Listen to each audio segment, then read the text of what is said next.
কিন্তু আমরা মানুষরা এভাবে বলি, আহা বেচারা লোকটা খুব গরিব, এই লোকটার জীবনে শুধু সমস্যা আর সমস্যা। আর ধনীদের দেখে আমরা মুগ্ধ হই। আমাদের প্রিয় নবী বলেছেন যে একজন ধনী লোকের বেহেশতে প্রবেশ করা গরিবের চেয়ে অনেক বেশি কঠিন। আর পবিত্র কোরআন বলছে সূরা আনফাল অধ্যায় নম্বর ৮ আয়াত নম্বর ২৮, ধন সম্পদ তোমাদের জন্য পরীক্ষা, এটা পরীক্ষা। আমরা বোকা তাই এভাবে চিন্তা করি যে এই লোকটার অনেক টাকা, আল্লাহ অনেক রহমত দিয়েছেন, এটা একটা পরীক্ষা। যদি এই রহমত ঠিক মতো ব্যবহার না করেন, এটা অবশ্যই রহমত, তবে এই পরীক্ষায় ফেল করার সম্ভাবনা অনেক বেশি। যেমন ধরেন বোর্ডের একটা পরীক্ষার প্রশ্ন গত বছরের কথা, ২ বছর আগের কথা, ২০০২ সালের কথা। সেবারের প্রশ্ন খুব কঠিন ছিল, বেশিরভাগ ছাত্রছাত্রী উত্তর দিতে পারেনি।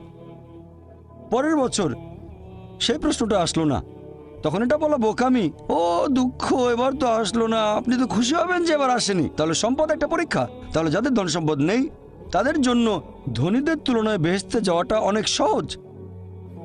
আল্লাহ এক একজনকে এক একভাবে পরীক্ষা করেন। সেজন্য আল্লাহ বলেছেন তোমাদের ধন সম্পদ যেন তোমাদেরকে আল্লাহ তাআলার স্মরণে উদাসীন না করে, এটা একটা পরীক্ষা। নিজে সন্তুষ্ট থাকা। আর আমাদের নবী মুহাম্মদ সাল্লাল্লাহু আলাইহি ওয়াসাল্লাম বলেছেন, এটা আছে সহিহ বুখারীতে খণ্ড নম্বর ৮ হাদিস নম্বর ৪৪৭। নবী বলেছেন, যদি কারো কাছে একটা পর্বত সমান স্বর্ণ থাকে, সে এরকম আর একটা চায়। যদি কারো কাছে এক পাহাড় স্বর্ণ থাকে, তারপরও সে আরেকটা স্বর্ণের পাহাড় চায়। আর সর্বশেষে তার মুখগহ্বর পূর্ণ হয় কবরের মাটি দিয়ে। সে যত ধনী লোকই হোক, হয়তো সে পৃথিবীর মধ্যে সবচেয়ে ধনী লোক, তারপরও সে আরো বেশি সম্পদ চায়। মানুষ সন্তুষ্ট হয় না, বেশিরভাগ মানুষ কখনোই সন্তুষ্ট হয় না। আল্লাহ পবিত্র কোরআনে বলেছেন সূরা নিসা অধ্যায় নম্বর ৪ আয়াত নম্বর ৩২ যে আল্লাহ যেটা দিয়ে অন্য মানুষকে শ্রেষ্ঠত্ব দান করেছেন সেটার উপরে তোমরা কোনো রকম লালসা করো না। এভাবে বলবেন না যে হে আল্লাহ তুমি অমুককে অনেক সম্পদ দিয়েছো, অমুককে অনেক সুন্দর একটা গাড়ি দিয়েছো, এমন কিছু আল্লাহর কাছে চাইবেন না যেটা অন্য কাউকে আল্লাহ দিয়েছেন। এতে লোকসান হবে আপনার। আর আমাদের প্রিয় নবী মুহাম্মদ সাল্লাল্লাহু আলাইহি সাল্লাম বলেছেন, এটা আছে সহিহ বুখারীতে খণ্ড নম্বর ৪, আমাদের নবী বলেছেন যে সেই লোকদের দেখো যাদের ভাগ্য তোমার চেয়ে খারাপ, সেই সব লোককে দেখো না যারা তোমার চেয়ে বেশি ভাগ্যবান। তা না হলে তোমরা আল্লাহ তাআলাকে স্মরণ করায় অবহেলা করতে পারো, তা না হলে প্রতিপালকের প্রতি অকৃতজ্ঞ হয়ে যেতে পারো। তাহলে নবী বলেছেন তাদেরকে দেখো যাদের ভাগ্য খারাপ। তখন আপনি বলছেন আচ্ছা এই লোকটার তো কোনো গাড়ি নেই, আমার একটা মারুতি অন্তত আছে। তাকে দেখবেন না যারা সে মার্সিডিজ, ও আমার মার্সিডিজ নেই কেন, ওই লোকের গাড়ি নেই, আমার তো একটা আছে। আপনি আল্লাহকে ধন্যবাদ জানাবেন।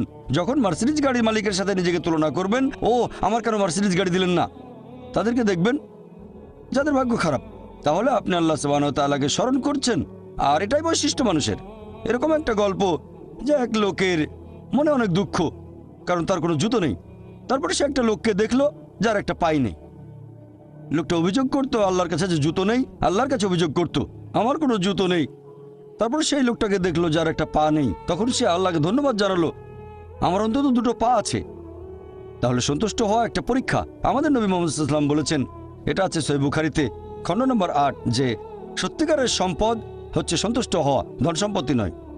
সত্যিকারের সম্পদ হলো সন্তুষ্ট হওয়া, পরিতুষ্ট হওয়া। আপনার যা কিছু আছে সেটার জন্য বলবেন আলহামদুলিল্লাহ, সকল প্রশংসা আল্লাহর। তাহলে হবেন সত্যিকারের মুমিন, হবেন সত্যিকারের বিশ্বাসী, হবেন সত্যিকারের মুসলিম, সন্তুষ্ট থাকবেন। অনেকে এভাবে বলে যে কোন কারণে আল্লাহ সুবহানাহু ওয়া তাআলা কিছু মানুষকে জন্ম থেকেই বানিয়েছেন স্বাস্থ্যবান, কিছু মানুষকে আল্লাহ সুস্বাস্থ্য দেন, আর কেউ জন্মায় অসুখ বিসুখ নিয়েই, হয়তো বংশগত কোনো রোগ, হার্ট ডিজিজ, কেউ বা জন্মায় বিকলাঙ্গ হয়ে। আল্লাহ কি অবিচার করছেন? আল্লাহ পবিত্র কোরআনে বলেছেন সূরা নিসা অধ্যায় নম্বর ৪ আয়াত ৪০, আল্লাহ সুবহানাহু ওয়া তাআলা কারোর সাথে অনুপরিমাণে জুলুম করেন না। এটা একটা পরীক্ষা। আল্লাহ এক একজনকে এক একভাবে পরীক্ষা করেন।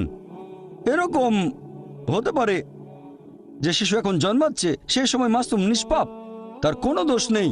আর পবিত্র কোরআন বলছে সূরা আনফাল অধ্যায় নম্বর ৮ আয়াত নম্বর ২৮ যে তোমাদের ধন সম্পদ আর সন্তান সন্ততি তোমাদের জন্য পরীক্ষা। আল্লাহ কথাটা আবারও বলেছেন অধ্যায় নম্বর ৬৩ আয়াত নম্বর ৯ যে তোমাদের ধন সম্পদ সন্তান সন্ততি তোমাদেরকে যেন আল্লাহ তাআলার স্মরণে উদাসীন না করে। এরকম হতে পারে যে পরীক্ষা নেওয়া হচ্ছে বাবা মার, এটা বাবা মার জন্য পরীক্ষা। এরপর আপনারা দেখবেন যখন কোনো মানুষের উপর বিপর্যয় আসে, সেটা হয় পরীক্ষা অথবা একটা শাস্তি। যে লোকগুলো আল্লাহ তাআলার পথ থেকে দূরে সরে গেছে তাদের জন্য এটা শাস্তি, আর যারা আল্লাহর পথে আছে তাদের জন্য পরীক্ষা। হতে পারে যে বাবা মা খুব ভালো মুসলিম, 5 ওয়াক্ত নামাজ পড়েন, হয়তো জাকাত দিয়েছেন, হজ পালন করেন, রমজান মাসে রোজা রাখেন, আল্লাহ তাদের একটা সন্তান দিলেন জন্ম থেকে যার হার্টের সমস্যা। সত্যিকারের মুসলিম, সত্যিকারের মুমিন বলবে আলহামদুলিল্লাহ, আল্লাহ তাআলা তোমাকে অনেক ধন্যবাদ, আল্লাহ তাদের পরীক্ষা করছেন। আরেকটা লোক যে কৃতজ্ঞ নয় আর এই পরীক্ষায় হয়তো পাশও করবে না, সে বলবে কেন, সে লাফালাফি শুরু করবে, আল্লাহর কাছে অভিযোগ করবে যে কেন আল্লাহ তাআলা আমাকে এমন বিকলাঙ্গ সন্তান দিলেন জন্ম থেকে যার হার্টের সমস্যা। আর পরীক্ষা যত কঠিন পুরস্কার তত বেশি, পরীক্ষা যত কঠিন পুরস্কারের পরিমাণ তত বেশি। যেমন ধরেন আপনি পরীক্ষা দিচ্ছেন বিএ ডিগ্রি এক্সামিনেশন, যদি পাশ করেন তাহলে আপনি graduate, BA graduate in arts. তবে যদি এমবিবিএস পরীক্ষায় পাশ করেন তাহলে গ্র্যাজুয়েট হবেন, নামের আগে ডক্টর বসাবেন, ডক্টর। কিন্তু এমবিবিএস পরীক্ষায় পাশ করা এটা বিএ পরীক্ষায় পাশ করার চেয়ে অনেক বেশি কঠিন। তাহলে পরীক্ষা যত কঠিন পুরস্কারও তত বেশি। হতে পারে আল্লাহ এই বাবা মাকে সাধারণ বেহেশতে পাঠাতে চান না, পাঠাবেন জান্নাতুল ফেরদৌসে। তারা ধার্মিক, তারপরও আল্লাহ তাদের বেশি পুরস্কার দিতে চাচ্ছেন। আর এই কারণেই আমাদের প্রিয় নবী মুহাম্মদ সাল্লাল্লাহু আলাইহি সাল্লাম বলেছেন, এটা আছে সুন্নান আল তিরমিজিতে, এক লোক জিজ্ঞেস করলো এই পৃথিবীতে কাকে সবচেয়ে বেশি পরীক্ষা দিতে হয়? নবী উত্তরে বললেন যে আল্লাহ সুবহানাহু ওয়া তাআলার সকল নবী রাসূলকে সবচেয়ে বেশি পরীক্ষা দিতে হয়। এরপরে যারা নবী রাসূলগণের ঘনিষ্ঠ, যারা নবী রাসূলগণের মতো, তারপরে যারা সাহাবীগণের মতো। আর একজন লোকের ঈমান যত বেশি মজবুত পরীক্ষাটা তত বেশি কঠিন। তাকওয়া যত বেশি থাকে আল্লাহ তত কঠিন পরীক্ষা দেবেন। আপনি কোথাও এমবিবিএস নিয়ে পড়াশোনা করছেন কারণ বেশি নম্বর পেয়েছিলেন এইচএসসিতে, সেজন্য এখানেও পরীক্ষা কঠিন। এমবিবিএস পাশ করাটাও বেশ কঠিন। তাহলে এখানেও নবী রাসূলগণের তাকওয়ার সাথে সাধারণ মানুষের তাকওয়ার কোনো তুলনায় হয় না। যেহেতু তারা ছিলেন নবী এবং রাসূল, তাই তাদেরকেও পরীক্ষা করা হয়েছে। কোনো নবী রাসূলকে এই পরীক্ষা না নিয়ে ছেড়ে দেওয়া হয়নি। তাদের তাকওয়া লেভেল অনেক উপরে। নবী রাসূলকে অনেক বেশিবার পরীক্ষা করা হয়েছে সাধারণ মানুষের চেয়ে। আপনার বাচ্চা অনেক বেশি, অনেক কঠিন। তাহলে আপনার তাকওয়া যদি বেশি হয় আল্লাহ আপনাকে পরীক্ষা করবেন। সত্যিকারের মুমিন কোনো বিপর্যয়ের মধ্যে পড়লে বলে সুবহানাল্লাহ, সকল প্রশংসা আল্লাহর, আলহামদুলিল্লাহ। সে ধরে নেয় এটা একটা পরীক্ষা। কোনো বিপর্যয় আসলে সেটা হয় একটা পরীক্ষা অথবা একটা শাস্তি। নবীগণের তাকওয়া অনেক বেশি, তাদের জন্য এটা শাস্তি না, এটা পরীক্ষা। আর তারা পাশ করেছেন। যদি কারো জীবনে কোনো ভালো কিছু ঘটে সেটা হয় একটা পুরস্কার অথবা পরীক্ষা। সম্পদ হতে পারে পুরস্কার অথবা একটা পরীক্ষা। ভালো কোনো কিছু ঘটলে সেটা হয় পুরস্কার নয়তো একটা পরীক্ষা। অনেকে আল্লাহর পথ থেকে দূরে সরে যায়, তারপরে বলে আমাকে সম্পদ দাও, আল্লাহর সম্পদ দেন, তারপরে তারা পরীক্ষা ফেল করে। তাহলে এই পৃথিবীতে তারা তাদের ইচ্ছে মতো আরামায়েশ করে, কিন্তু আখিরাতে শুধু ক্ষতিগ্রস্ত হয়। দান একটা পরীক্ষা, সন্তুষ্ট হওয়া পরীক্ষা, সন্তান সন্ততিও পরীক্ষা। অনেক সময় আমরা মুসলিমরা আল্লাহ তাআলার কাছে অভিযোগ করি যে আল্লাহ তোমার কাছে এত দোয়া করি তবু তুমি কবুল করো না কেন? আল্লাহ পবিত্র কোরআনে বলেছেন তোমরা আমাকে ডাকো আমি তোমাদের ডাকে সাড়া দেব। তবে আমার আপনার ডাকে আল্লাহ সবসময় সাড়া দেন না। পরস্পর বিরোধী মনে হচ্ছে। আল্লাহ বলেছেন আমাকে ডাকো আমি সাড়া দেব, তবে অনেক সময় দোয়া করছি কিন্তু কবুল হচ্ছে না। আল্লাহ পবিত্র কোরআনে বলেছেন সূরা বাকারা অধ্যায় নম্বর 2 আয়াত 216, তোমরা যা পছন্দ করো সেটা হয়তো তোমাদের জন্য ভালো না, আর যেটা পছন্দ করো না সেটা হয়তো ভালো। তোমরা এটা জানো না, তবে আল্লাহ জানেন। উদাহরণস্বরূপ ধরেন একজন তরুণ ছেলে, বয়স হয়তো 20 বছর, সে দোয়া করছে হে আল্লাহ সুবহানাহু ওয়া তাআলা একটা বিএমডব্লিউ দিয়ে দাও। জানেন না বিএমডব্লিউ নাম শুনেছেন কিনা? বিএমডব্লিউ মোটরসাইকেল, আমি চাই একটা বিএমডব্লিউ মোটরসাইকেল, খুব ভালো মোটরসাইকেল। ছেলেটা দোয়া করলো, আল্লাহ সাড়া দিলেন না। হয়তো আল্লাহ জানেন যে আল্লাহ যদি তাকে মোটরসাইকেল দিতেন সে অ্যাক্সিডেন্ট করতো, পা ভেঙে ফ্র্যাকচার হতো, পঙ্গু হয়ে পড়ে থাকতো। তাহলে এখানে আল্লাহ সুবহানাহু ওয়া তাআলা তার ডাকে সাড়া দিয়েছেন সাড়া না দেওয়ার মাধ্যমে। আল্লাহ তার ডাকে সাড়া দিয়েছেন সাড়া না দেওয়ার মাধ্যমে। আল্লাহ তাকে মোটরসাইকেল দেননি কারণ সে ভালো বান্দা, সে খুব ভালো মানুষ, সে যা যাচ্ছে তা ভালো হবে না আমি জানি, কিন্তু সে জানে না তাই আল্লাহ দিচ্ছেন না। এভাবে আল্লাহ সাড়া দিচ্ছেন সাড়া না দেওয়ার মাধ্যমে।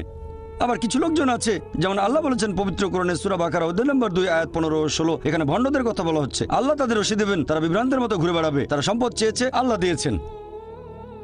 অনেকে আছে যারা আল্লাহর সাথে অন্য কাউকে শরীক করে, তারা বলে অনেক সম্পদ চাই, আল্লাহ তাদের সম্পদ দেন। এটা তাদের জন্য আসলে একটা পরীক্ষা। এভাবে তারা নিজেদের কবর খুঁড়ছে। তাই আমরা কখনোই হতাশ হব না। আল্লাহ তাআলা আছেন সব সময়, আল্লাহর উপর সবসময় ভরসা রাখবেন। সেই কারণেই পবিত্র কোরআন অনুযায়ী আত্মহত্যা হারাম। সূরা নিসা অধ্যায় 4, তোমরা নিজেকে হত্যা করো না, আত্মহত্যা করো না, নিশ্চয়ই আল্লাহ পরম দয়ালু, সাহায্য করবেন, তার উপর ভরসা করবেন। যখন কোনো লোক আত্মহত্যা করে তখন মনে হবে সে অকৃতজ্ঞ, সে ভাবছে আল্লাহ আমাকে অনেক বিপদে ফেলেছে, এটা কোনো সুবিচার না, এভাবে বেঁচে থাকার কোনো মানে হয় না, তাই শেষ করে দেবো। আল্লাহ পবিত্র কোরআনে বলেছেন সূরা বাকারা অধ্যায় নম্বর 2 আয়াত 286, এটা সূরা বাকারার একেবারে শেষ আয়াত, যে আল্লাহ সুবহানাহু ওয়া তাআলা কারো উপরেই তার সাধ্যের অতিরিক্ত বোঝা চাপিয়ে দেন না। আল্লাহ কারো উপরে এমন কোনো বোঝা চাপিয়ে দেন না যেটা তার সাধ্যের অতিরিক্ত। এটা আয়াতের প্রথম অংশ। এই আয়াতটাতে আরো বলা হয়েছে আমরা এই দোয়া করব, ইয়া আল্লাহ সুবহানাহু ওয়া তাআলা আমাদের উপর সাধ্যের অতিরিক্ত বোঝা চাপিয়ে দিও না। আয়াতের প্রথম অংশে আল্লাহ কথা দিয়েছেন যে আমাদের উপর তিনি সাধ্যের অতিরিক্ত বোঝা চাপাবেন না। তাহলে আমরা কেন দোয়া করব যে হে আল্লাহ আমাদের সাধ্যের অতিরিক্ত বোঝা চাপিয়ে দিও না? এর কারণ হচ্ছে আমরা নিজেদের কবর খুঁড়ি, আমরা নিজেদের উপর সাধ্যের অতিরিক্ত বোঝা চাপিয়ে দিই, সমস্যা বাধা আমরাই বলছি অনেক সম্পদ দাও, আল্লাহ দিচ্ছেন। তাই আমরা আল্লাহর কাছে দোয়া করছি আল্লাহ যেন নিজেদের কারণে নিজেদের উপর সাধ্যের অতিরিক্ত বোঝা না চাপিয়ে দেন। আমরা সবসময় আল্লাহ তাআলার উপর ভরসা করব, একমাত্র তার ইবাদত করব, তিনি আমাদের স্রষ্টা। আমাদের অস্তিত্বের পেছনের উদ্দেশ্য হচ্ছে আল্লাহ সুবহানাহু ওয়া তাআলার ইবাদত করা, অন্য কারো নয়। পৃথিবীর জীবন পরকালের জন্য পরীক্ষা, আল্লাহর আদেশ মেনে চলেন আর সন্তুষ্ট থাকেন। যেরকম পরীক্ষায় সামনে পড়ুক, সত্যিকারের মুসলিম সবসময় বলবে আল্লাহকে ধন্যবাদ। সাধারণত আমরা অভিযোগ করি আমাদের এটা নেই, আমাদের ওটা নেই। জীবনের জন্য সবচেয়ে গুরুত্বপূর্ণ জিনিস কি? কেউ বলবে খাবার, কেউ বলবে পানি, সবচেয়ে গুরুত্বপূর্ণ বাতাস। কয়েক মিনিটের জন্য নিঃশ্বাস বন্ধ করেন, মারা যাবেন। আমাদের মধ্যে কেউ কি আল্লাহ সুবহানাহু ওয়া তাআলাকে জন্য ধন্যবাদ জানিয়েছেন যে বাতাস দিয়েছো সেজন্য অনেক ধন্যবাদ? আমাদের মধ্যে কতজন এটা করেছে? আমরা কি এটা বুঝতে পারছি? ফ্রি বাতাস তো ফ্রি পাচ্ছি আর কি। আমরা শ্রদ্ধা করবো আল্লাহ তাআলার নিদর্শনগুলোকে, শ্রদ্ধা করবো আল্লাহর নিয়ামতগুলোকে। এবারে শেষ পয়েন্টটা নিয়ে বলি যে আল্লাহ সুবহানাহু ওয়া তাআলা কেন এই পৃথিবী সৃষ্টি করলেন, এই পৃথিবী সৃষ্টির উদ্দেশ্যটা আসলে কি?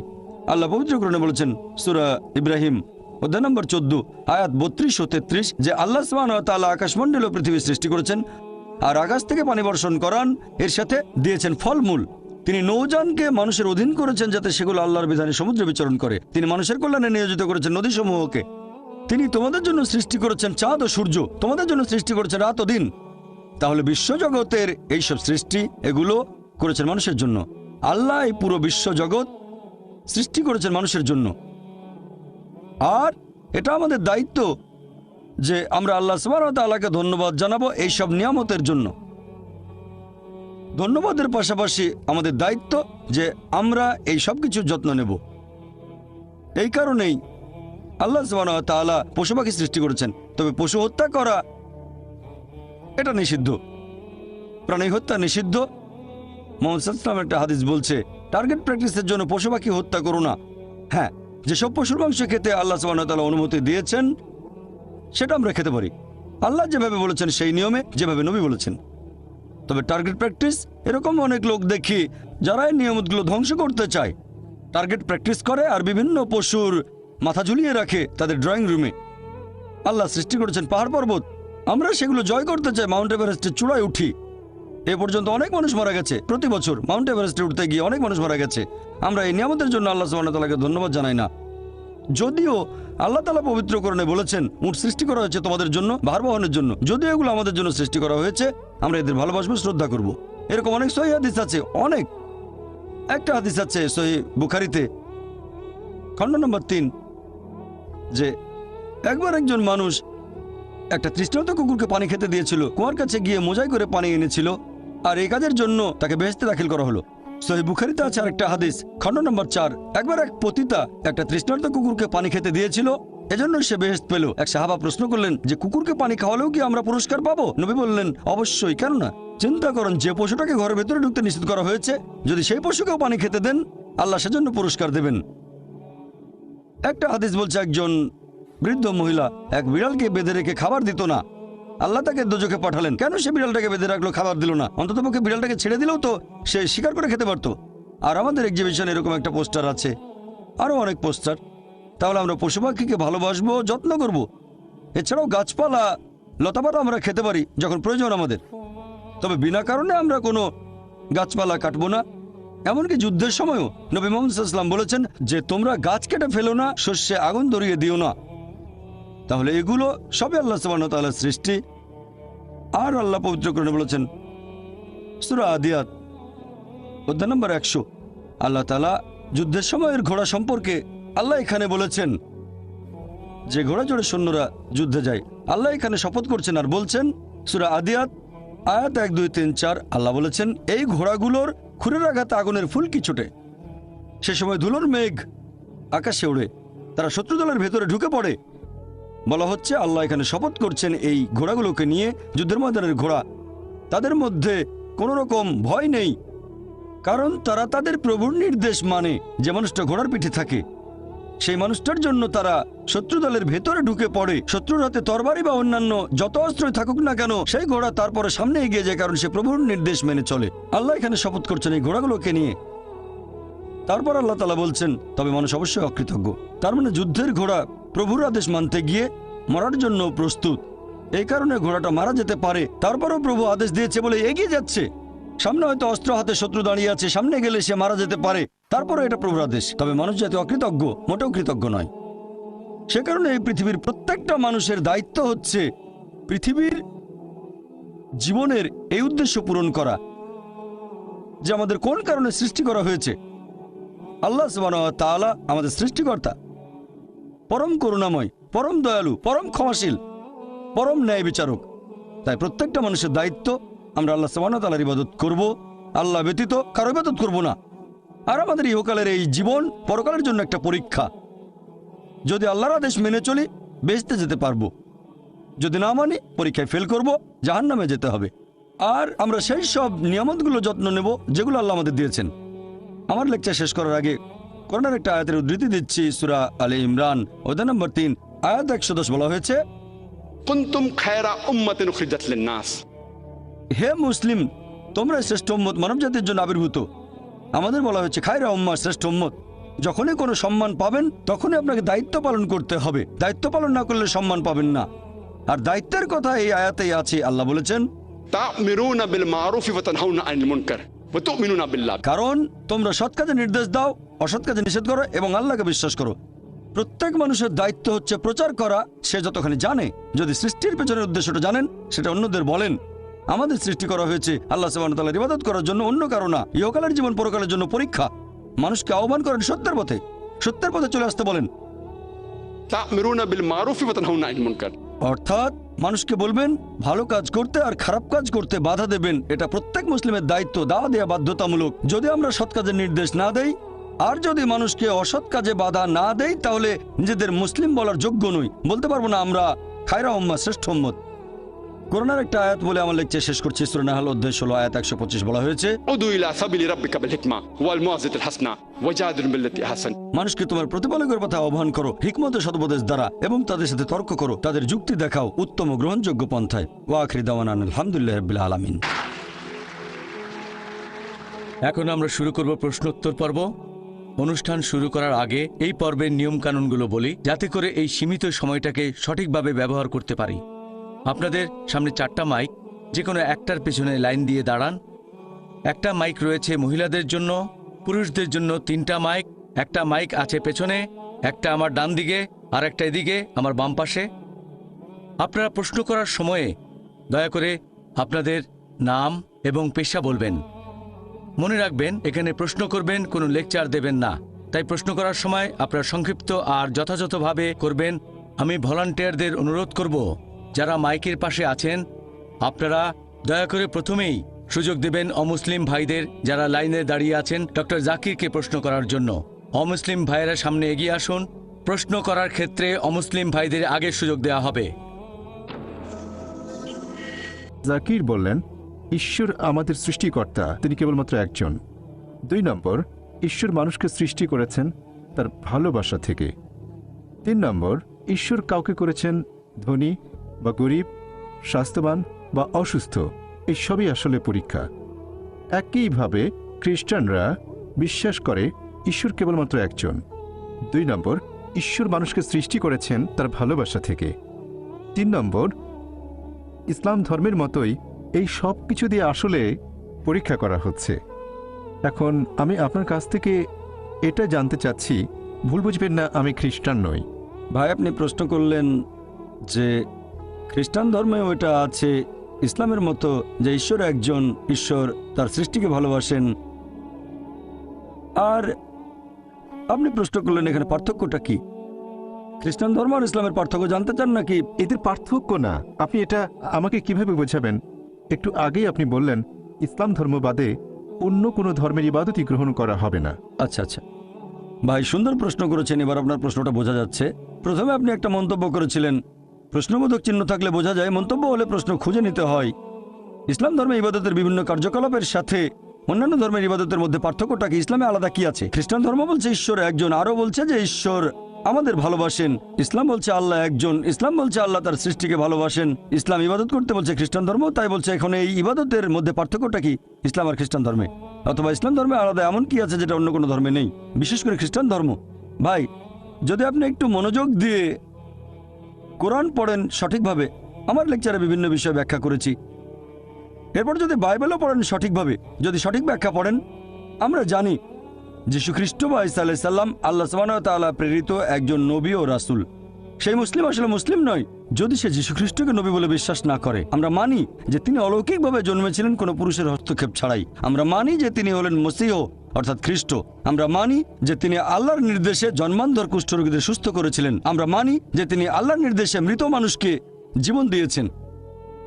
তবে আমাদের মধ্যে পার্থক্য আছে।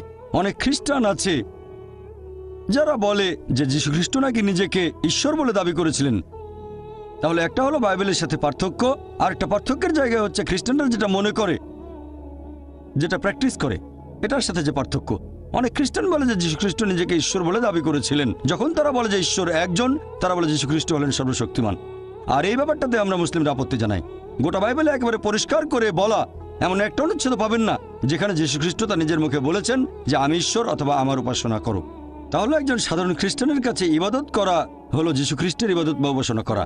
আমি আবার আগের কথাটা বলছি, গোটা বাইবেলে একেবারে পরিষ্কার করে বলা এরকম একটা অনুচ্ছেদ পাবেন না যেখানে যীশু খ্রিস্ট তার নিজের মুখে এই কথাটা বলেছেন যে আমি ঈশ্বর অথবা আমার উপাসনা করো। যদি কোনো খ্রিস্টান আমাকে পুরো বাইবেল থেকে এমন একটা অনুচ্ছেদ দেখাতে পারে যেখানে যীশু খ্রিস্ট নিজের মুখে বলেছেন যে আমি ঈশ্বর অথবা আমার উপাসনা করো, আমি ডক্টর জাকির নায়েক, তাহলে আজকে খ্রিস্টান ধর্ম গ্রহণ করব।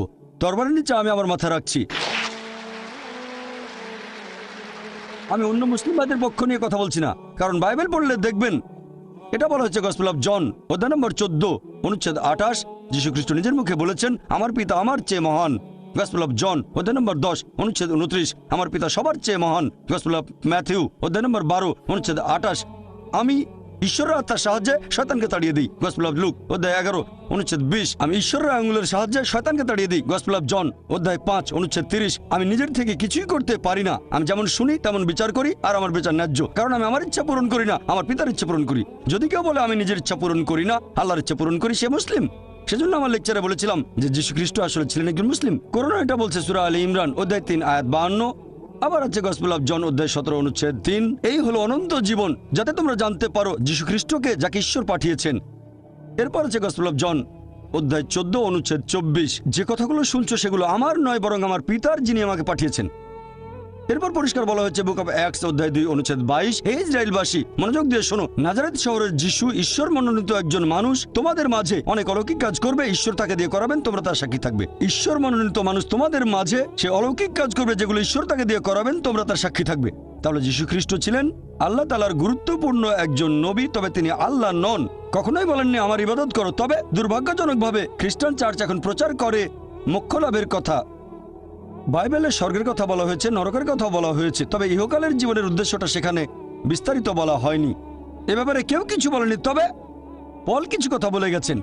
পলের কথা আছে করিন্থিয়ানসে অধ্যায় নম্বর 15, পল বলছেন 1 করিন্থিয়ান অধ্যায় 15, যদি যীশু খ্রিস্ট আমাদের পাপের ভার বহন করে মৃত্যুবরণ না করেন, আমাদের বিশ্বাস তাহলে ভিত্তিহীন, আমাদের সবকিছু ভিত্তিহীন। তার মানে যীশু খ্রিস্ট আমাদের পাপের বোঝা নিয়ে মৃত্যুবরণ করেছেন পলের কথা অনুযায়ী। আর তারা বাইবেলের একটা অনুচ্ছেদের কথা বলে, গসপেল অফ জন অধ্যায় 3 অনুচ্ছেদ 16, ঈশ্বর জগৎকে এত ভালোবাসেন যে একমাত্র জাতপুত্রকে দান করলেন, তাকে যদি কেউ বিশ্বাস করে সে বিনষ্ট হয় না বরং অনন্ত জীবন পায়। তাহলে স্যালভেশন বা মোক্ষলাভ চার্চের কথা অনুযায়ী হচ্ছে বিশ্বাস করব যীশু খ্রিস্ট আমাদের পাপের বোঝা নিয়ে মারা গেছেন, তাহলে আপনি স্বর্গে যেতে পারবেন, বেহেশতে যেতে পারবেন। এখন এই একমাত্র জাতপুত্র, এখানে জাত শব্দটাকে গসপেল অফ জন অধ্যায় 3 অনুচ্ছেদ 16 থেকে বাদ দেওয়া হয়েছে। খ্রিস্টান ধর্মের উচ্চপদস্থ 32 জন বিশেষজ্ঞ বাদ দিয়েছেন। নতুন ভার্সনে শব্দটা নেই, তাদের অভিযোগ এটা বানানো গল্প, পরে ঢোকানো হয়েছে, ওখানে ছিল না। তারা খ্রিস্টান ধর্মকে নিজের মতো করে বানিয়ে নিয়েছে। তবে যীশু খ্রিস্ট নিজের মুখে বলেছেন, এক লোক যিশুর কাছে আসলো, গসপেল অফ ম্যাথিউ অধ্যায় নম্বর 19 অনুচ্ছেদ 16 এবং 17, হে ভালো প্রভু, আমি কোন ভালো কাজটা করব যাতে অনন্ত জীবন পেতে পারি? আমি কোন ভালো কাজ করব যাতে স্বর্গে যেতে পারি? যীশু খ্রিস্ট তার উত্তরে বললেন যে তুমি আমাকে ভালো বলছো কেন? ভালো আর কেউ নয়, আছে শুধু একজন, সর্বশক্তিমান ঈশ্বর। তোমরা যদি অনন্ত জীবন পেতে চাও তাহলে ঈশ্বরের আদেশ মেনে চলো। যিশু বলেননি যে তোমরা যদি বেহেশতে যেতে চাও তাহলে বিশ্বাস করতে হবে আমি তোমাদের পাপ বহন করেছি। তিনি একথা কখনোই বলেননি, বলেছেন ঈশ্বরের আদেশ মানো। আর যীশু খ্রিস্ট নিজের মুখে বলেছেন বাইবেলের গসপেল অফ ম্যাথিউ অধ্যায় 5 অনুচ্ছেদ 17 থেকে 20, তোমরা ভেবো না যে আমি আগের নবীদের বিধি ব্যবস্থা ধ্বংস করতে এসেছি। আমি এগুলো ধ্বংস করতে আসিনি, এসেছি পূরণ করতে। আকাশ ও পৃথিবী লোপ না হওয়া পর্যন্ত এই বিধি ব্যবস্থার একটা বিন্দু বিসর্গ লোপ পাবে না, সবই পূর্ণ হবে। আর যারা এই বিধি ব্যবস্থা পালন করে অন্যদেরকে শিক্ষা দেয় তারা স্বর্গের রাজ্যে মহান গণ্য হবে। আর যারা এই বিধি ব্যবস্থার সামান্য একটু আদেশ অমান্য করে তাদের স্বর্গরাজ্যে তুচ্ছ গণ্য করা হবে। যদি তোমাদের ন্যায়নিষ্ঠতা শিক্ষক আর ফরিসীদের ন্যায়নিষ্ঠকে অতিক্রম না করে তাহলে তোমরা স্বর্গের রাজ্যে প্রবেশ করতে পারবে না। যদি ভালো খ্রিস্টান হতে চান তাহলে ঈশ্বরের সব আদেশ মানতে হবে, যে ঈশ্বর কেবলমাত্র একজন, মূর্তি পূজা করবো না, মুসা আলাইহিস সালাম যেগুলো করতে বলেছিলেন। তাহলে দেখতে পাচ্ছেন বাইবেল নিয়ে যদি গবেষণা করেন দেখবেন সেখানে মাত্র একজন ঈশ্বরের কথা আছে, ট্রিনিটি না। আল্লাহ পবিত্র কোরআনে বলেছেন সূরা নিসা অধ্যায় 4 আয়াত 171, ولا تقولوا ثلاثة তোমরা ট্রিনিটি বলো না, انتهوا خير لكم। নিবৃত হবে, এতে তোমাদের কল্যাণ। যদি বলেন ঈশ্বরের একের ভিতরে 3, সেটা হবে শিরক, মোক্ষ লাভ করতে পারবেন না। ট্রিনিটি সম্পর্কে কোথাও বলা হয়নি, বাইবেলের কোনো জায়গাতে ট্রিনিটি উল্লেখ করা হয়নি, তবে শব্দটা কোরআনে আছে। সূরা নিসা অধ্যায় 4 আয়াত 171, তো ছাড়াও আছে সূরা মাইদা অধ্যায় 5 আয়াত নাম্বার 73, বলা হয়েছে لقد كفر الذين قالوا ان الله ثالث ثلاثة। তারা কুফরি করছে, ধর্মের অবমাননা করছে যারা বলে যে আল্লাহ তিনের মধ্যে একজন। বাইবেলের কোনো জায়গায় ট্রিনিটি শব্দটা ব্যবহার করা হয়নি, এর কাছাকাছি শব্দটা আছে ফার্স্ট এপিস্টল অফ জন অধ্যায় 5 অনুচ্ছেদ 7, বলা হয়েছে স্বর্গের রাজ্যে 3 জন হিসাব লিপিবদ্ধ করেন, পিতা পুত্র পবিত্র আত্মা, আর এরা 3 জন এক। এখন বাইবেলের এই অনুচ্ছেদটা খ্রিস্টান ধর্মের উচ্চপদস্থ 32 জন বিশেষজ্ঞ বাইবেল থেকে বাদ দিয়েছেন, কারণ তাদের মতে এটা বানানো গল্প, পরে ঢুকানো হয়েছে। এই শব্দটা কখনোই এখানে ছিল না। তাহলে ট্রিনিটি শব্দের কাছাকাছি যে অনুচ্ছেদ, ট্রিনিটি বলা হয়নি তবে কাছাকাছি, সেটাকে বাদ দিয়েছেন কারণ এটা বানানো গল্প।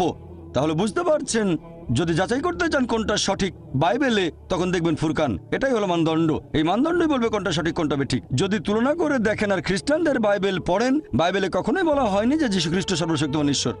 বলা হয়েছে কেবল এক ঈশ্বরের উপাসনা করবেন। যীশু খ্রিস্টকে জিজ্ঞেস করা হয়েছিল যে ঈশ্বরের প্রথম আদেশটা কি, এটা আছে গসপেল অফ মার্ক অধ্যায় নম্বর 12 অনুচ্ছেদ 29, বলা হয়েছে। এখন খ্রিস্টানদের বাইবেল পড়ে দেখবেন আমাদের জীবনের সঠিক উদ্দেশ্য বলা হয়নি, এটা অস্পষ্ট। আর খ্রিস্টানদের চার্চ পলের শিক্ষাগুলো গ্রহণ করেছে। সেন্ট পল বলেছেন যদি বিশ্বাস করো যিশু তোমার পাপ নিয়ে মারা গেছেন তাহলে তুমি স্বর্গে যেতে পারবে। তারপর যা খুশি করেন, চুরি করেন, ধর্ষণ করেন, যে কোনো অপরাধ করতে পারেন, যদি আমার পাপের বোঝা নিয়ে যীশু খ্রিস্ট ক্রুশবিদ্ধ হয়ে মৃত্যুবরণ করে থাকেন তাহলে আমি যা খুশি করতে পারি। যেমন ধরেন কেউ আমাকে বললো একটা রেস্টুরেন্টে গিয়ে যা ইচ্ছে খেতে পারেন, আমি বিল দিয়েছি, তখন আমি ইচ্ছে মতো খাবো, চিকেন, মাটন, বিরিয়ানি যা ইচ্ছে খেতে পারি। তাহলে যীশু খ্রিস্ট যদি আমার পাপের বোঝা নিয়ে মৃত্যুবরণ করেন তখন যে কোনো পাপ করতে পারবেন, তারপরে বেহেশতে যাবেন, শুধু মানবেন যিশু পাপের বোঝা নিয়ে মারা গেছেন। তাহলে খ্রিস্টানদের চার্চ এটা শিক্ষা দেয়, বাইবেলে এমন কথা বলা হয়নি। এজন্য আমার ভিডিও ক্যাসেট দেখতে পারেন, similarities between Islam and Christianity, সেখানে সাদৃশ্যগুলোর কথা বলেছি। সেজন্যই বলেছিলাম যীশু খ্রিস্ট মানুষকে যে শিক্ষা দিয়েছেন সেটা ইসলাম, মানে আল্লাহর কাছে আত্মসমর্পণ। রবি, আর আমি আইআইটির ছাত্র। আপনি বললেন ভালোবাসার কথা। আমার কাছে যেটা মনে হয় যে প্রেম, আমি যদি ভগবানকে প্রেম করি তাহলে এই সততা ইত্যাদি, আপনি যে ভালো গুণাগুণের কথা বলেছেন যেগুলো আমাদের মধ্যে থাকা উচিত, আল্লাহর একজন বান্দার যেগুলো থাকা উচিত, সেগুলো তো তখন এমনিতেই চলে আসবে। তাহলে এইসব নিয়ম কেন? আল্লাহ আপনাদের কোরআনে যেগুলো বলেছেন এই নিয়ম মানা কি জরুরি? আমি যদি ভগবানকে প্রেম করি সেটা কি তাহলে যথেষ্ট নয়? শুধু এভাবেই কি আমি ভগবান বা আল্লাহর প্রশংসা করতে পারি না? ভাই একটা প্রশ্ন করলেন, আমি প্রশ্নটা আরেকবার বলছি। আপনি বললেন যে ঈশ্বর ভালোবাসেন আর মানুষ ঈশ্বরকে ভালোবাসেন, আর ঈশ্বরকে ভালোবাসলে যে সব গুণের কথা বলেছিলাম, সততা, দানশীলতা, এগুলো অটোমেটিক্যালি চলে আসবে। তাহলে এটার কি প্রয়োজন আছে যে আমরা আল্লাহ তাআলার নির্দেশ মানব যেগুলো আছে কোরআনে? এটার কি দরকার আছে? ভাই, যদি সবকিছু অটোমেটিক্যালি চলে আসে তাহলে আপনিও অটোমেটিক্যালি কোরআনের নির্দেশগুলো মানবেন। তবে সবাই কিন্তু সবকিছু অটোমেটিক্যালি পায় না, বুঝতে পারলেন?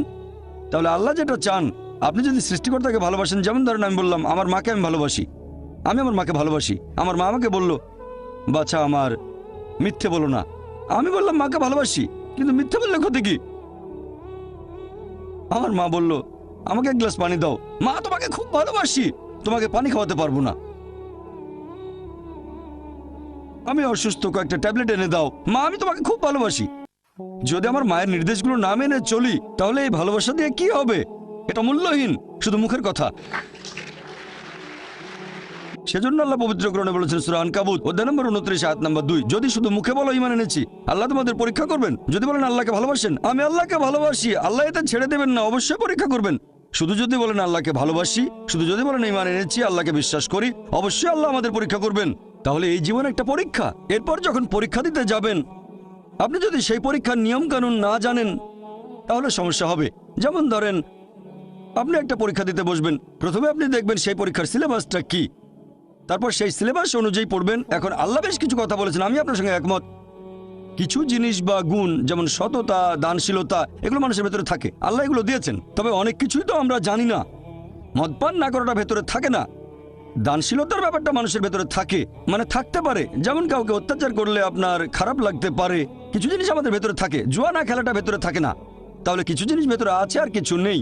আমাদের যেটা করতে হবে, আমরা আল্লাহ সুবহানাহু ওয়া তাআলার নির্দেশগুলো সব মেনে চলবো। আর আল্লাহ বলেছেন এই জীবন একটা পরীক্ষা। তাহলে আপনি যদি আল্লাহর আদেশগুলো পড়ে না দেখেন, পরীক্ষা পাশ করবেন কিভাবে? আমি কেন এই কোরআন পড়তে বলছি? কারণ এই হলো একমাত্র বই যেটা আল্লাহ তাআলার আসমানি কিতাব, যেটা এখন অবিকৃত অবস্থায় আছে। স্যার উইলিয়াম মেয়র কথা অনুযায়ী, যিনি ইসলামের একজন কড়া সমালোচক, তিনিও লিখতে বাধ্য হয়েছেন মানে তার সামনে অপশন ছিল না। পৃথিবীতে আর কোনো ধর্মগ্রন্থ নেই পবিত্র কোরআনের মতো, যেটা 1200 বছর ধরে অবিকৃত অবস্থায় আছে। তিনি এটা বলেছেন 200 বছর আগে। ইসলামের সমালোচক হয়েও তার কোনো অপশন ছিল না, মিথ্যে বলতে পারেননি, তাই এটা লিখেছেন।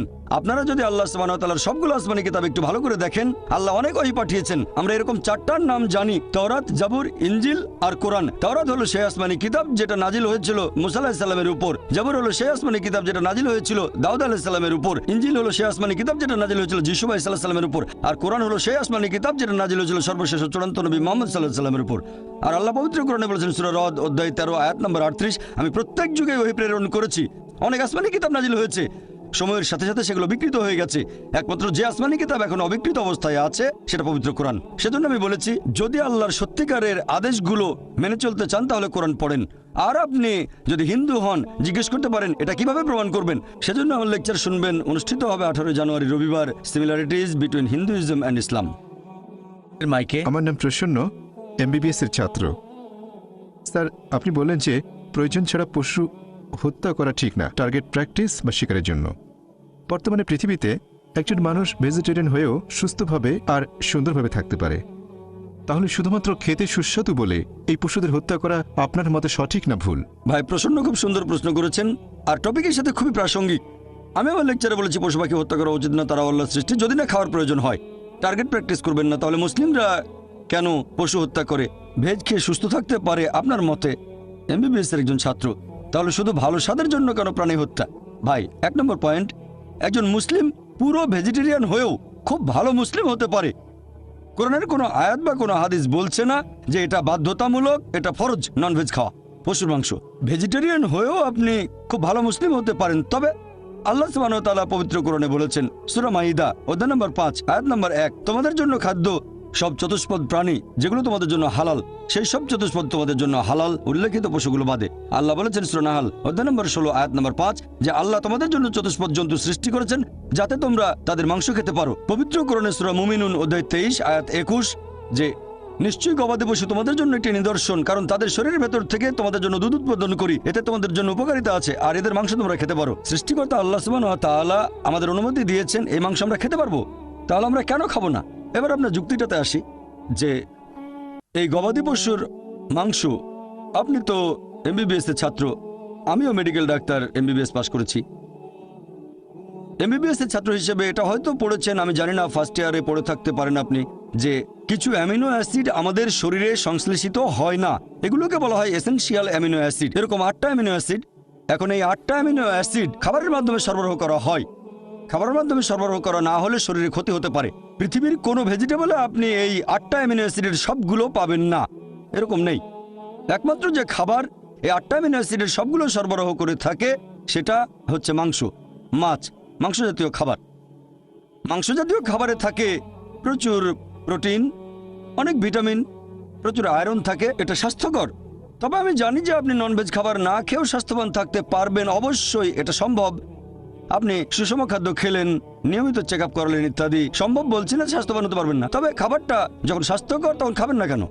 অনেকে এখানে কারণ দেখায় যে আমরা পশুদের কষ্ট দিচ্ছি, এ ব্যাপারে পরে বলছি। এখন আপনি যদি তৃণভোজী প্রাণীদের দাঁতগুলো দেখেন, গরু, ছাগল, ভেড়া, তাদের দাঁতগুলো সমান, তারা শুধু শাকসবজি খায়, কখনো মাংস জাতীয় খাবার খাবে না। আবার যদি মাংসাশী প্রাণীদের দাঁতগুলো একটু খেয়াল করেন, বাঘ, চিতাবাঘ, সিংহ, এদের দাঁতগুলো সুচালো, দাঁতগুলো তীক্ষ্ণ, শুধু মাংস খায়, কখনো ঘাস খাবে না। এখন যদি মানুষের দাঁতগুলো দেখেন, আয়নার সামনে দাঁড়ালে দেখতে পাবেন, আমিও দাঁড়ালে দেখতে পাবো যে আল্লাহ তাআলা আমাদের সমান দাঁত এবং সুচালো দাঁত দুটোই দিয়েছেন। যদি আল্লাহ তাআলা, যদি সৃষ্টিকর্তা চাইতেন আমরা শুধু ভেজ খাবার খাবো, তাহলে এই সুচালো দাঁত দিলেন কেন? এখন আপনি মেডিকেল ছাত্র, সুচালো দাঁত মাংস খাওয়ার জন্য? এতেই প্রমাণ হয় আল্লাহ এটা দিয়েছেন নন ভেজ খাবার খাওয়ার জন্য। এছাড়াও তৃণভোজী প্রাণীদের যে পরিপাকতন্ত্র, যেমন গরু, ছাগল, ভেড়া মাংস হজম করতে পারে না, শুধু শাকসবজি হজম করতে পারে। এরপর মাংসাশী প্রাণীদের পরিপাকতন্ত্র, বাঘ, চিতাবাঘ, সিংহ শুধু মাংস হজম করতে পারে, শাকসবজি হজম করতে পারে না। তবে আমাদের মানুষদের যে পরিপাকতন্ত্র, আপনি মেডিকেল ছাত্র তাই জানেন, আমরা ভেজ নন ভেজ দুটোই হজম করতে পারি, ভেজিটেবল মাংস দুটোই হজম করতে পারি, মাংস হজম হয়। যদি আল্লাহ চাইতেন আমরা শুধু ভেজ খাবারই খাবো, তাহলে দুটোই হজম করতে পারা পরিপাকতন্ত্র কেন আমাদের দিলেন? দিয়েছেন এগুলো খাওয়ার জন্য। এবার আপনার প্রশ্নটা, অনেকের মধ্যে ভুল ধারণা আছে, হিন্দুদের অনেকেই ভাবে যে হিন্দু ধর্মগ্রন্থ ননভেজ খাবার খাওয়ার অনুমতি দেয় না। কোরআনের উদ্ধৃতি দিয়েছি, যদি আপনি হিন্দু ধর্মগ্রন্থ পড়েন, যদি পড়েন মনুস্মৃতি অধ্যায় নম্বর 5, মনুস্মৃতি অধ্যায় 5 অনুচ্ছেদ 30 এবং 31, বলা হয়েছে যে তুমি যদি কোনো পশুর মাংস খাও যেটার মাংস খাওয়ার জন্য, তাহলে কোনো পাপ করছো না, কারণ সর্বশক্তিমান ঈশ্বর কিছু পশুকে করেছেন খাদক এবং কিছুকে খাদ্য। মনুস্মৃতি অধ্যায় 5 অনুচ্ছেদ 31, যে তুমি যদি কোনো পশুকে বলি দাও, পশু উৎসর্গ করো, তুমি কোনো পাপ করছো না। মনুস্মৃতি অধ্যায় 5 অনুচ্ছেদ 39-40 বলা হয়েছে যে সর্বশক্তিমান ঈশ্বর কিছু পশুকে বানিয়েছেন উৎসর্গ করার জন্য, তাই উৎসর্গ করা পশুকে বলি দিলে হত্যা করা হবে না। মনুস্মৃতি অধ্যায় 5 অনুচ্ছেদ 41-42 বলছে যে একজন ব্রাহ্মণ যার জ্ঞান আছে আর যে সজ্ঞানে কোনো পশুকে উৎসর্গ করে, তাহলে সেই পশু স্বর্গে যাবে আর সেই ব্রাহ্মণও স্বর্গে যাবে। এরপর আছে ঋগ্বেদে গ্রন্থ নম্বর 10 অনুচ্ছেদ 27 পরিচ্ছেদ 2, এক লোক বলছে আমি যুদ্ধ করতে যাচ্ছি, আমি ফিরে আসলে বড় একটা ষাঁড় প্রস্তুত রেখো।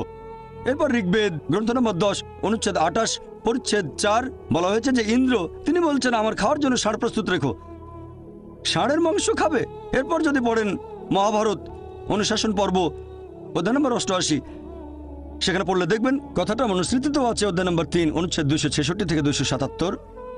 যুধিষ্ঠির জিজ্ঞেস করলো ভীষ্মকে আমরা কি উৎসর্গ করব আজকের যজ্ঞে, মানে পূজায় উৎসর্গ হিসেবে, যাতে আমাদের পূর্বপুরুষেরা সন্তুষ্ট থাকবেন। তখন ভীষ্ম উত্তরে বললেন যে তুমি যদি শাকসবজি দাও, ভেজিটেবল, আমাদের পূর্বপুরুষরা সন্তুষ্ট থাকবেন 1 মাস, যদি মাছ দাও সন্তুষ্ট থাকবেন 2 মাস, যদি মাংস দাও সন্তুষ্ট থাকবেন 3 মাস, যদি খরগোশ দাও তাহলে সন্তুষ্ট থাকবেন 4 মাস, যদি ছাগলের মাংস দাও সন্তুষ্ট থাকবেন 5 মাস, শূকরের মাংস দিলে 6 মাস, হরিণের মাংস দিলে 7 মাস, আর পাখির মাংস দিলে 8 মাস। এভাবে আরো অনেক বলা হয়েছে। এটা হিন্দুদের ধর্মগ্রন্থ। এছাড়া আরো বলা হয়েছে মহিষের মাংস দিলে সন্তুষ্ট থাকবেন 11 মাস, যদি গরুর মাংস দাও তাহলে 12 মাস, আর গন্ডারের মাংস দিলে সারা জীবনের জন্য। তাহলে হিন্দুদের ধর্মগ্রন্থ এটা বলছে।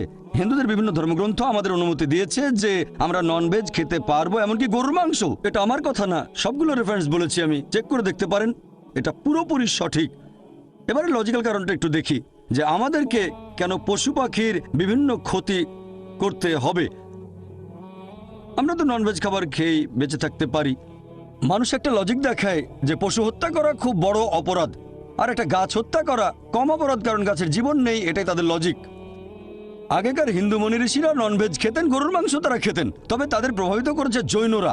তাদের অহিংসা নীতি এরকম বলে যে গাছের কোনো জীবন নেই, তাই গাছপালা খাওয়া পশু হত্যা করার চেয়ে অনেক কম অপরাধ। তবে এখন আমি জানি যে গাছপালার জীবন আছে, এখন তাদের লজিক বদলে গেছে। বলে আচ্ছা ভাই জাকির, মানলাম গাছের জীবন আছে, তবে গাছ ব্যথা অনুভব করতে পারে না, তাই গাছ হত্যা পশু হত্যা করার চেয়ে কম অপরাধ। এখন বিজ্ঞান আরও উন্নত হয়েছে, আর আমরাও জানতে পেরেছি যে গাছপালাও ব্যথা অনুভব করে।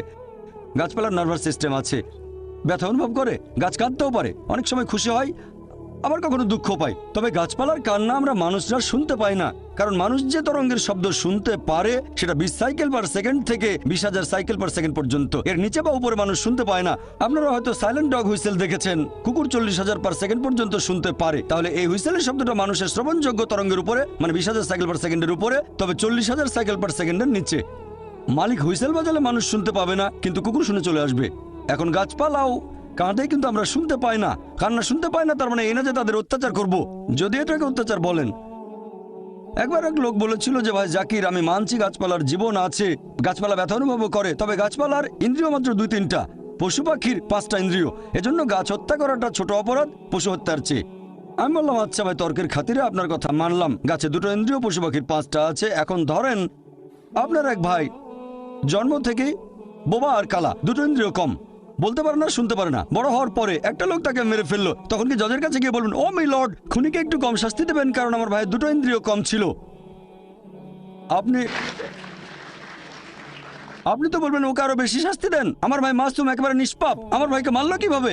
ইসলামিক লজিক এভাবে বলে না যে 2টো ইন্দ্রিয় কম বা বেশি। আল্লাহ পবিত্র কোরআনে বলেছেন সূরা বাকারা অধ্যায় 2 আয়াত 168, তোমাদের যে ভালো খাদ্যবস্তু দিয়েছি তা থেকে তোমরা আহার করো, ভালোটা খাবেন, খারাপটা খাবেন না। খেয়াল করলে দেখবেন যে গবাদি পশু যদি হত্যা না করেন, গবাদি পশুর জীবনচক্র বেশ ছোট, দ্রুত বংশ বিস্তার করে এরা।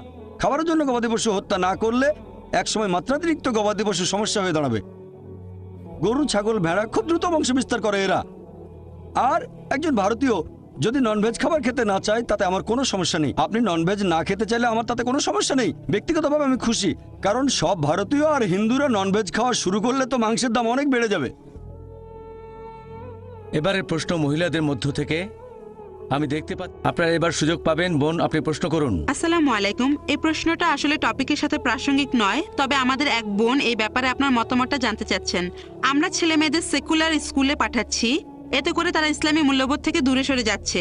যদিও অনেক বোন মনে করেন ছেলে মেয়েদের সেকুলার স্কুলে পাঠালে কোনো সমস্যা নেই যদি তারা বাসায় ইসলামী শিক্ষা পায়। আপনি কি বলবেন? বোন, আপনি প্রশ্ন করলেন, আমিও একমত এটা টপিকের বাইরে, তবে চেয়ারপারসন অনুমতি দিয়েছেন, আমিও উত্তর দেব। আপনি প্রশ্ন করলেন যে আমাদের ছেলে মেয়েদের সেকুলার স্কুলে পাঠানো ঠিক হবে কিনা, আর ইসলাম শিখবে বাসায়। বোন, এই সেকুলার শব্দের মানে ঈশ্বরের সাথে কোনো সম্পর্ক নেই। যদি আপনার ছেলেকে কোনো সেকুলার স্কুলে পাঠান, সেকুলার মানে ঈশ্বর যেখানে গৌণ, তবে বুঝতে পারছি আপনি নন ইসলামিক স্কুলের কথা বলছেন, খ্রিস্টান মিশনারি স্কুল ইত্যাদি, তবে সেকুলার মানে ঈশ্বরের সাথে কোনো সম্পর্ক নেই। যদি এমন স্কুলে পাঠান যেখানে ঈশ্বরের গুরুত্ব নেই, তারা নাস্তিক, তাহলে সমস্যা হবে। স্কুলে শেখাবে ঈশ্বর নেই, বাসায় শেখাবেন ঈশ্বর আছে, বিরোধ তৈরি হবে, সন্তান তখন সমস্যায় পড়বে।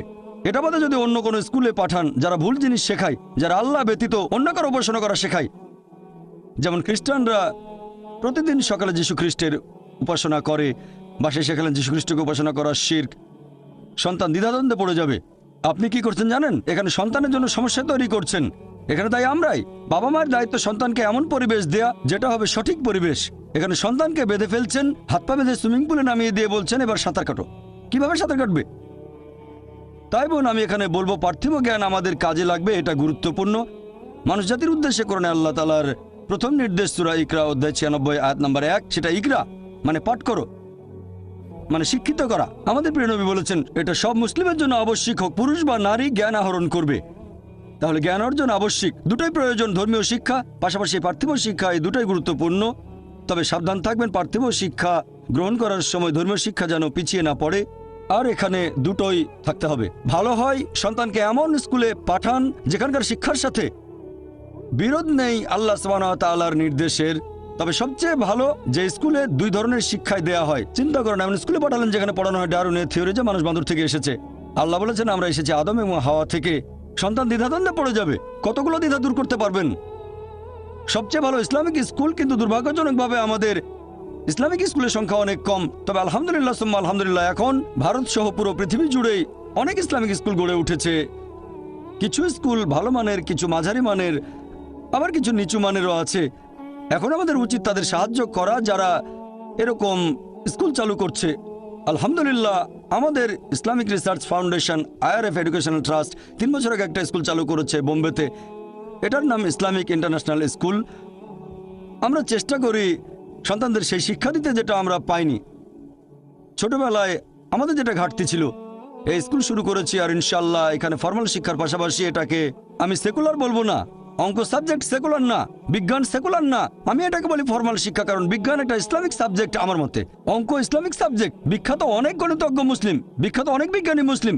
তাই আমি বিজ্ঞানকে সেকুলার শিক্ষা বলবো না, আমি এটাকে অমুসলিমদের কাছে বলবো ফর্মাল শিক্ষা, মুসলিমদের কাছে বলবো এটা ইসলামিক সাবজেক্ট। তবে সঠিকভাবে শেখাতে হবে, বৈজ্ঞানিক ফ্যাক্ট, কোনো অনুমান বা থিওরি না, যেমন ডারউইনের থিওরি ইত্যাদি।